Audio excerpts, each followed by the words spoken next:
आइए सुनिए, देखिए, समझिए सनातन सत्य। जैसी दृष्टि वैसी सृष्टि, दृष्टि विज्ञान। कुदरत, कुदरती रचना एवं कुदरत के कानून से शाश्वत सुख की प्राप्ति। जोधपुर के परम पूज्य महात्मा उपासक प्रोफेसर डॉक्टर सोहन राज तातेड़ के निर्देशन में सनातन सत्य। जैसी दृष्टि वैसी सृष्टि, दृष्टि विज्ञान।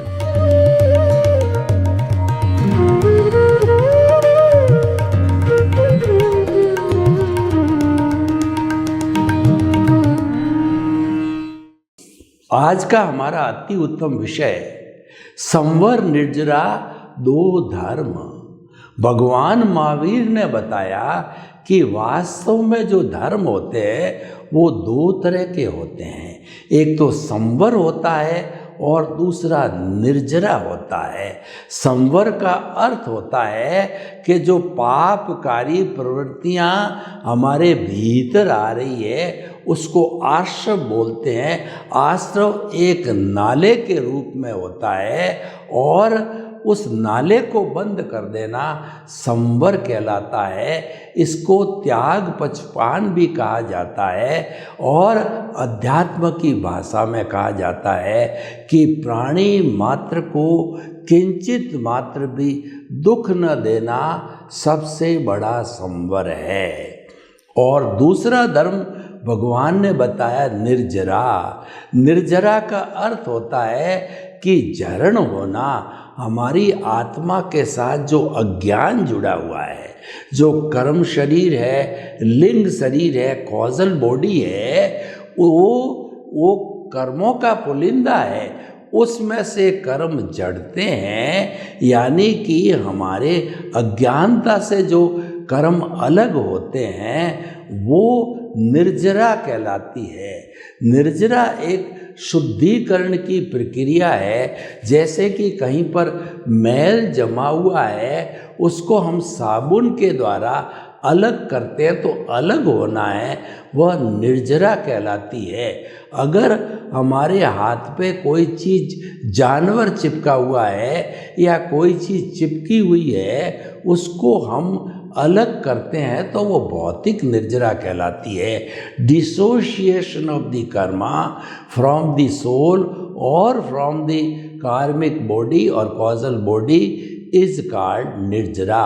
निर्जरा को डिसोशिएशन कहा जाता है और संवर को जो है रिनंशिएशन कहा जाता है कि पापकारी प्रवृत्ति को रोकना और जो है वह त्याग पचकान करना, वह सारा संवर कहलाता है। भाई और बहनों, यहाँ पर मैं जो जैन धर्म के 9 तत्व है उसका संक्षेप में व्याख्या करूँगा और एक रूपक के रूप में व्याख्या करना चाहूँगा जो कि संवर और निर्जरा को जोड़े हुए हैं, जिसके साथ इनका जो है वो व्यवहार है उनकी भी बात करेंगे। वो 9 तत्व जो जैन धर्म ने मान्य किए हैं वो जीव, अजीव, पुण्य, पाप, आश्रव, संवर, निर्जरा, बंध और मोक्ष, 9 तरह के। इसमें से हमको भेद करना है कि कौन से हे है और कौन से उपादेय है। हे का मतलब छोड़ने योग्य और उपादेय का अर्थ होता है ग्रहण करने योग्य। इनमें से कौन कौन से ग्रहण करने चाहिए, कौन कौन से छोड़ने चाहिए वो हम आपको बताते हैं और एक रूपक के रूप में आपको बता दिया जाए तो ये सारी चीज़ें क्लियर हो जाती है। और हे उपादेय के साथ में गे जो है 9 ही तत्व गे है, क्योंकि दुनिया में जो हम बुराई और अच्छाई को जानते हैं तभी हम उसके बीच में भेद कर पाएंगे। अच्छाई बुराई दोनों को जानना वो गे है और उसमें से जो है अच्छाई को ग्रहण करना उपादेय है और बुराई को छोड़ना वो हे कहलाता है। तो भाई और बहनों, मैं आपको बताना चाहता हूँ वो रूपक क्या है। मान लीजिए एक तालाब है जो एकदम कंक्रीट का बना हुआ है, पानी, बरसात का पानी स्टोर करने के लिए टंकी मान लीजिए, तालाब मान लीजिए, साफ करने के लिए एकदम साफ सुथरा है ताकि पीने के योग्य पानी उसमें इकट्ठा हो सके। तो ये जो हमारी जो खाली तालाब या टंकी है वह उसको आत्मा को रूपक के रूप में माना गया है। और इसको आत्मा के बाद में यानी इसको जीव कहा जाता है। और जीव भी दो तरह के होते हैं। जो 7वीं पोजीशन मोक्ष की अवस्था होती है वह भी जो है एकदम साफ सुथरा तालाब हो गया। और जीव का मतलब हो गया जो मुक्ति वाला जीव है वह मोक्षगामी जीव, सिद्ध जीव कहलाता है, मुक्त जीव कहलाता है। और जो पाप पुण्य के द्वारा पानी युक्त पाप पुण्य, वो पानी गंदा और साफ पानी मिक्स है। पानी युक्त पानी को पानी जो गंदा और अच्छे पानी को पाप पुण्य जो युक्त हमारी आत्मा है, जो कि बॉन्डेड जो होती है वो संसारी आत्मा कहलाती है। तो ये तो हो गया जीव। और अजीव जो है ये जो है कंक्रीट वगैरह जिससे ये हमारा तालाब बना है वह अजीव है, अजीव साधन है और जीव साध्य है। और जो हमारा कर्म शरीर, कार्मण शरीर, अज्ञान है वो सारा अजीव रूप में है। वो आत्मा के साथ बंधा रहने से ही यह सांसारिक आत्मा कहलाती है। इसको मैं और मेरा भी कहा जा सकता है। इसको क्रोध, अहंकार, माया, लोभ, कषाय भी कहते हैं। इसको मोह का संसार भी कहा जाता है। तो ये इसके बहुत से नाम हैं जो आत्मा के साथ में अविद्या भी कहते हैं, वो जोड़ा जाता है। लेकिन सबका अर्थ एक ही है। जो जितने भी दुनिया के अंदर कुल धर्म हैं उन सब का जो है मान्यता मोटे रूप में यही है कि आत्मा के साथ में जो ये अशुद्धि है वह अशुद्धि अज्ञान है और वही जो है कर्म बंधन है। और उससे छुटकारा संपूर्ण रूप से पाना संपूर्ण निर्जरा है, वो मोक्ष की अवस्था होती है, वो मुक्त आत्मा कहलाती है। तो जीव अजीव। तीसरा पुण्य और पाप। देखिए हमने एक नाला बनाया इस तालाब में या टंकी में पानी लेने के लिए। तो जब ये पानी उसके भीतर आता है अशुद्धि भी आ सकती है और शुद्ध पानी भी आ सकता है। यानी कि शुद्ध अशुद्ध दोनों तरह का पानी जो टंकी के अंदर या तालाब के अंदर नाले के भीतर आता है वह नाला आश्रव कहलाता है। उसी तरह से हमारी, क्योंकि हमने इसको आत्मा का रूपक दिया है तालाब को, टंकी को, तो आत्मा में आने वाले कर्मों को आश्रव कहते हैं। पाप पुण्य रूप की प्रवृत्तियां जो भीतर आती है उसको आश्रव कहा जाता है।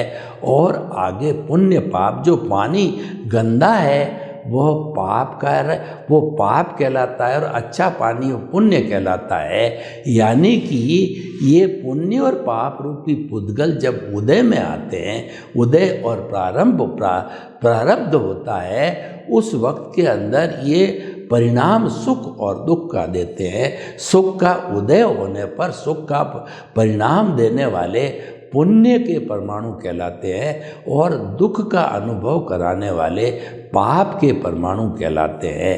तो ये पुण्य और पाप हो गया। और उसके बाद में आश्रव जो है भीतर आने का नाला है, यह जो है पुण्य पाप रूपी होता है। और उसके बाद में संवर होता है। अगर हम उस नाले को, जो हमारे भीतर पाप पुण्य रूपी गंदा और अच्छा पानी भीतर आ रहा है, उस नाले को आने वाले कर्मों को हम रोक देते हैं तो वो संवर कहलाता है। और उसके बाद के अंदर जब ये तालाब भर गया आधा भरा पूरा भरा हम उसको खाली करना चाहते हैं तो इसमें पंप लगा करके पानी को बाहर लिफ्ट करके बाहर डालते हैं, ये निर्जरा कहलाती है। निर्जरा का अर्थ होता है खाली करना, डिसोसिएशन करना, कि तालाब में से पानी को बाहर निकालना, तालाब को खाली करना, तालाब से पानी को हटाना है, वो निर्जरा स्वरूप हो गई। और जब सारा तालाब एकदम खाली हो जाता है, उसमें बिल्कुल एक बूंद भी पानी नहीं, वो मुक्ति की अवस्था कहलाती है। वह शुद्ध तालाब होता है, वह शुद्ध आत्मा का, परमात्मा का रूप कहलाती है। तो भाइयों और बहनों, ये 9 तत्वों का रूपक है। अब हम जो है संवर निर्जरा की बात करते हैं, और पहले हम इन 9 तत्वों के अंदर ये क्या है, उपादेय क्या है, हम बताना चाहते हैं। जीव यानी आत्मा की जो शुभ प्रवृत्ति है वो उपादेय है, धार्मिक प्रवृत्ति उपादेय है, और अशुभ प्रवृत्ति है वह हेय है, और शुद्ध प्रवृत्ति तो मात्र वो आत्मचिंतन होता है, तो वो तो उपादेय है ही है। इस तरह से भाव 3 तरह के होते हैं, अशुभ भाव, शुभ भाव और शुद्ध भाव। अशुभ भाव होते हैं वो हिंसा करने के, झूठ के, कपट के, चोरी के वगैरह जो है वो अनैतिक भाव होते हैं, वो भाव कहलाते हैं अशुभ भाव। वो तो हम करना ही नहीं चाहिए और हम उसकी तवज्जो भी नहीं देते, शिक्षा भी नहीं देते हैं। दूसरा शुभ भाव होते हैं मन वचन काया की शुभ क्रिया, उसको धार्मिक क्रिया कहा जाता है। उस धार्मिक क्रिया के कारण जो है एक तो पुण्य का बंध होता है, और वो धार्मिक क्रिया की जाती है वो निर्जरा के लिए की जाती है, यानी कि पुण्य का भी बंध होता है और वह निर्जरा भी होती है। तो निर्जरा है वह तो उपादेय है, और पुण्य है वह हेय है। पुण्य पाप दोनों हेय है क्योंकि दोनों बेड़ियां हैं, और निर्जरा जो है हमेशा उपादेय है, संवर उपादेय है। बंध जो है वह आत्मा और कर्मों को जोड़ने वाला फेविकॉल है, वह जो है एक तरह का अज्ञान है जो कि आत्मा के साथ जुड़ता है। तो उस कारण जो है वह ये दोनों हेय कहलाते हैं। तो भाई और बहनों, अब जो है हमारा आज का विषय जो है संवर और निर्जरा की बात कही गई है। तो संवर और निर्जरा भगवान ने 2 धर्म बताए हैं, और निर्जरा का तो अर्थ ये है कि कर्मों का आत्मा से अलग होना। निर्जरा 2 तरह की होती है, सकाम निर्जरा और अकाम निर्जरा। अकाम निर्जरा का अर्थ होता है कि व्यक्ति बिना किसी लक्ष्य के, बिना किसी भी गोल के, बिना किसी भी टारगेट के, वो जो है अनायास रूप से जितना सहन करता है, सर्दी को, गर्मी को, बरसात को, और क्या है कि लू को करता है, और जो है ठंडी हवाओं को करता है, और वह जो है जीव सहन करता है किसी के तिरस्कार को, किसी के सम्मान को। और साधु के तो 22 परिचय होते हैं, दंस मशक वगैरह इत्यादि इत्यादि। उन परिचयों को जो सहन करता है, बिना लक्ष्य पूर्वक सहन करता है। जैसे कि पेड़ है वो सर्दी गर्मी दोनों में खड़ा रहता है, बरसात में पेड़ पौधे खड़े रहते हैं, तो ये इनकी अकाम निर्जरा कहलाती है। पशु होते हैं तो वो अपने आप अपने शरीर को ढक नहीं सकते, तो जो जैसे रूप में पशु पक्षी प्राकृतिक रूप में हैं, तो जितना भी कष्ट तो सहन करते हैं, सर्दी का, गर्मी का, धूप का, बरसात का, ठंडी हवा का, गर्म हवा का, इत्यादि इत्यादि, वो सारा जो है सहन करना है, वह अकाम निर्जरा कहलाती है। लक्ष्यबद्ध जो निर्जरा कहलाती है वो सकाम निर्जरा कहलाती है। और हर संवर के साथ के अंदर सकाम निर्जरा होती ही है। उसको अलग करने की निर्जरा जो है अकाम रूप में अलग भी होती है, लेकिन सकाम निर्जरा तो लक्ष्यबद्ध यानी संवर यानी पापकारी प्रवृत्ति को रोकना, वो संवर और संवर धर्म है। जहाँ धर्म है वहाँ तो निर्जरा अवश्य होगी ही, और सहनशीलता से जो है निर्जरा अकेली भी हो जाती है। अकाम निर्जरा और धार्मिक प्रवृत्ति के साथ सकाम निर्जरा होती तो वो तो होती ही है, वो सकाम निर्जरा कहलाती है।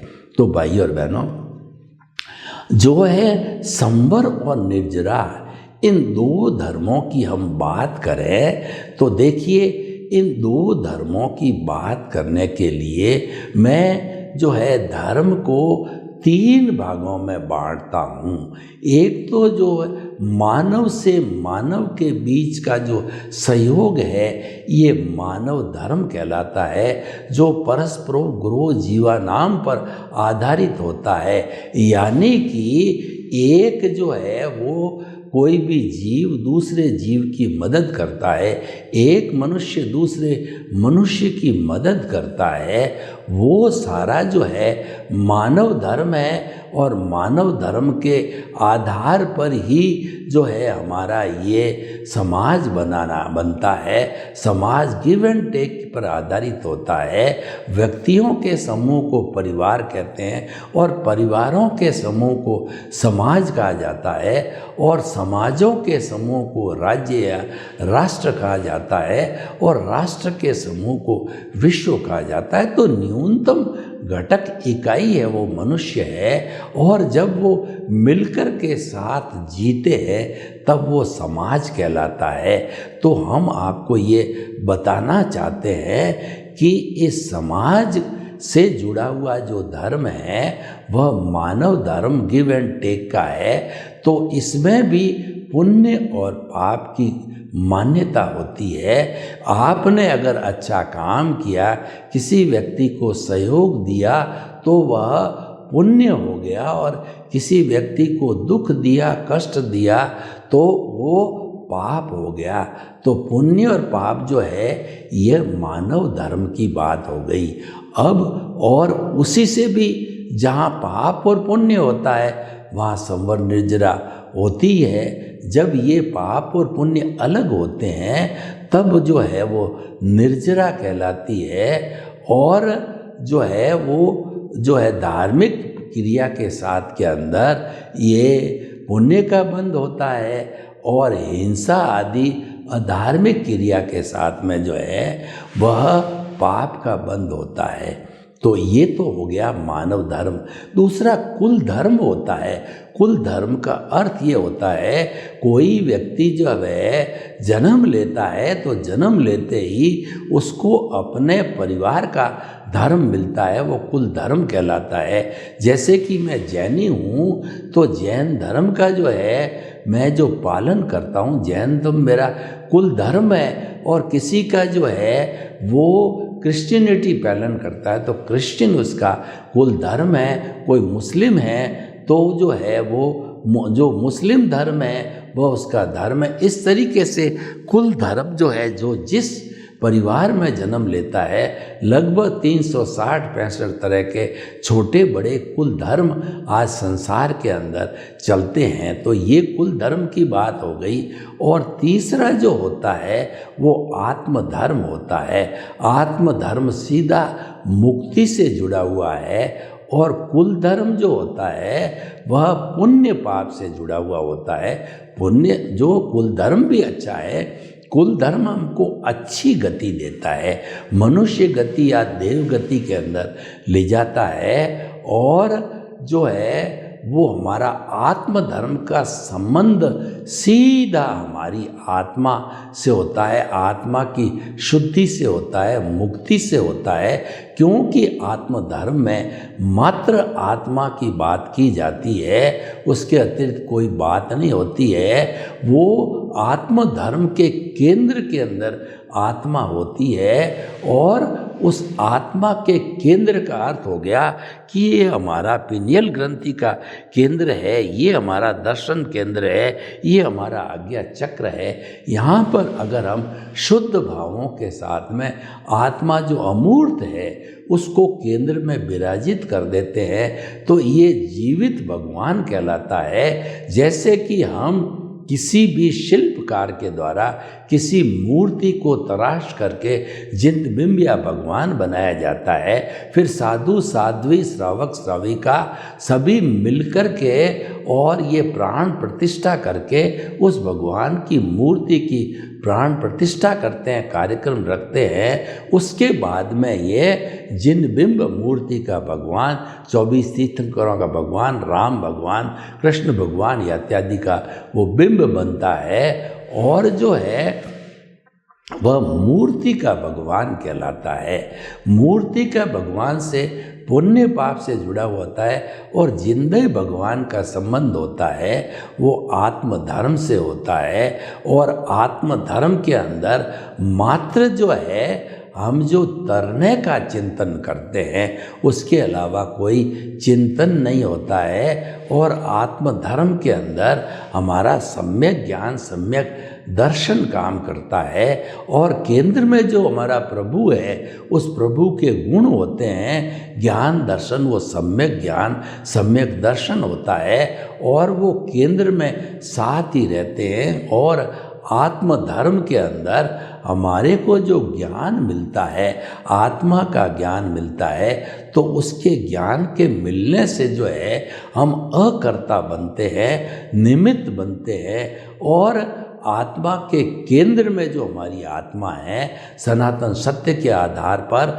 जो हमारी परिधि है वो जड़ है, उसके अंदर जो है हमारा धन है, दौलत है, परिवार है, रिश्ते हैं, नाते हैं, पद है, प्रतिष्ठा है, वो सारा अज्ञान रूप में, जड़ रूप में परिधि में होता है। और उसका जो केंद्र होता है, एक केंद्र से जो है एक परिधि खींची जाती है तो वो केंद्र के अंदर आत्मा होती है।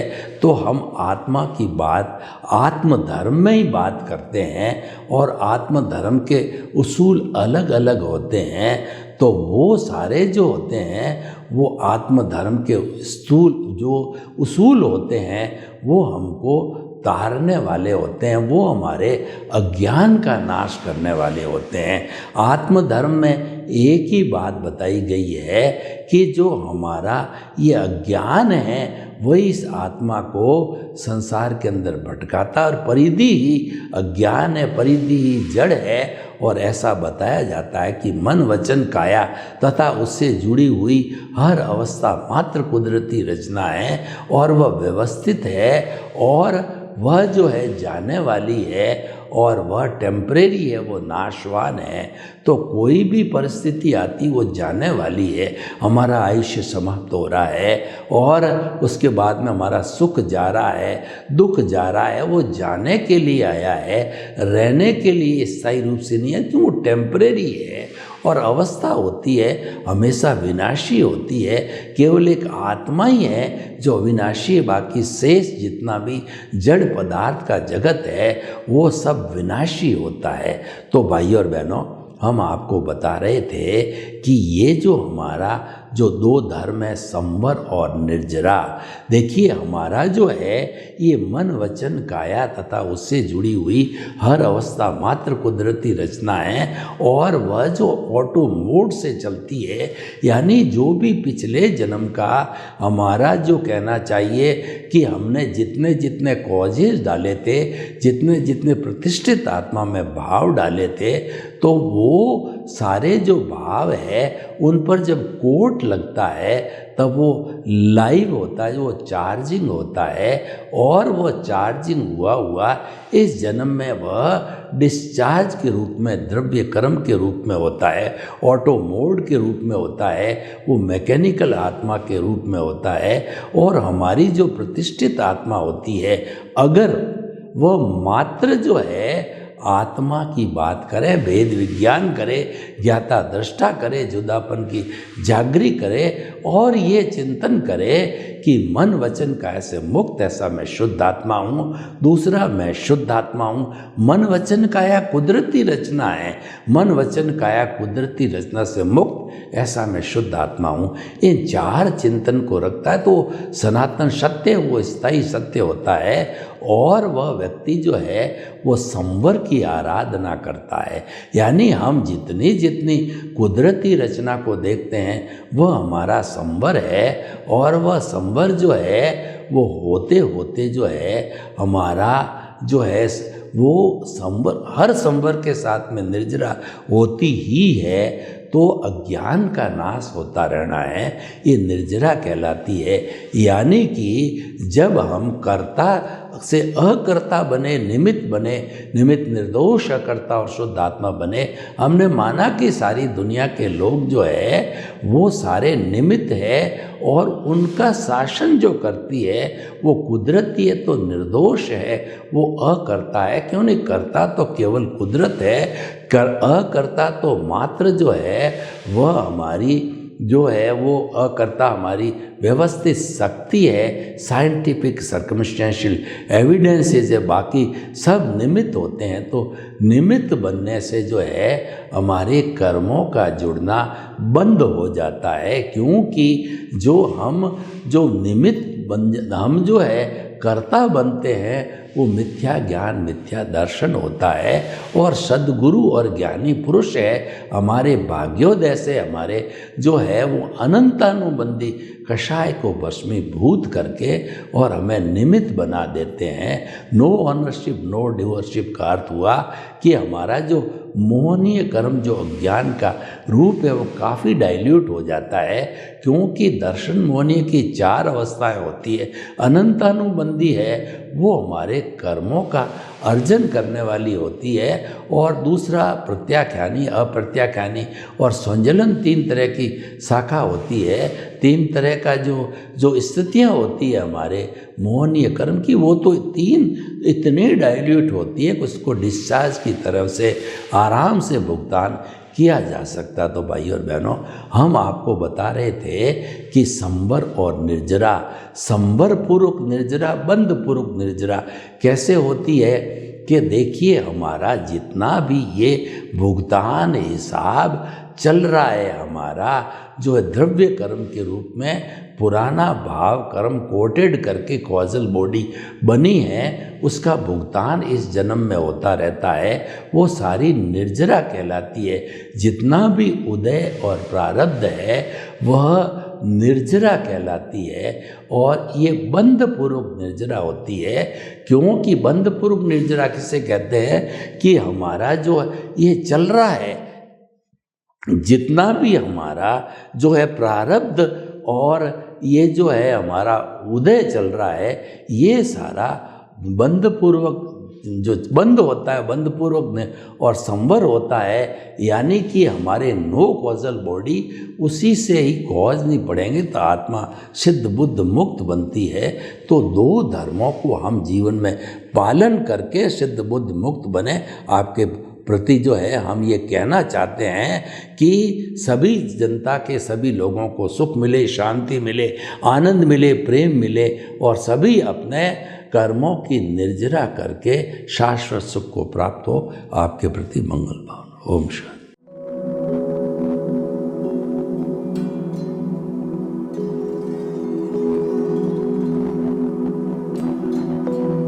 एक ऐसा अंतर्राष्ट्रीय ख्याति प्राप्त मानव जो गुरु प्रेरणा से पिछले 20 वर्षों से वानप्रस्थ जीवन जीते हुए 24 घंटे मानवता की सेवा में संलग्न है।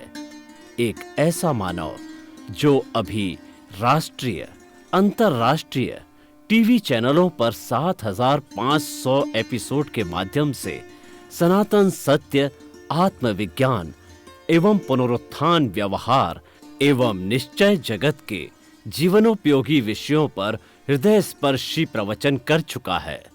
उस मानव का नाम है महात्मा उपासक प्रोफेसर डॉक्टर सोहन राज तातेड़।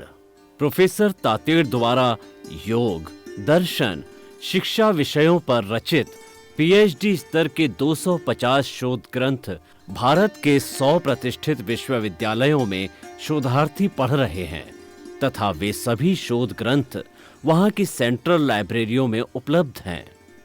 महात्मा सोहन राज ने अभी तक हजारों स्कूलों, कॉलेजों, विश्वविद्यालयों एवं संस्थाओं में सेमिनार, वर्कशॉप, कैंप लगाकर लाखों विद्यार्थियों को योग, दर्शन, शिक्षा का प्रशिक्षण देकर उन्हें सुसंस्कारित किया। डॉक्टर तातेड़ ने भारतीय संस्कृति उत्थान के 4000 से अधिक समसामयिक विषयों पर आर्टिकल लिखकर ऑनलाइन जर्नल, पत्रिकाओं, वेबसाइट्स पर प्रकाशित किया, जिसका उपयोग लाखों पाठक कर रहे हैं। उपासक तातेड़ के 5000 से अधिक आज का सुविचार, आज का शुभ संदेश, आज का मंगल भावना योग आदि चिंतन websites, Twitter, blogger, Facebook, YouTube माध्यमों से लाखों लोग अपना जीवन निर्माण कर रहे हैं।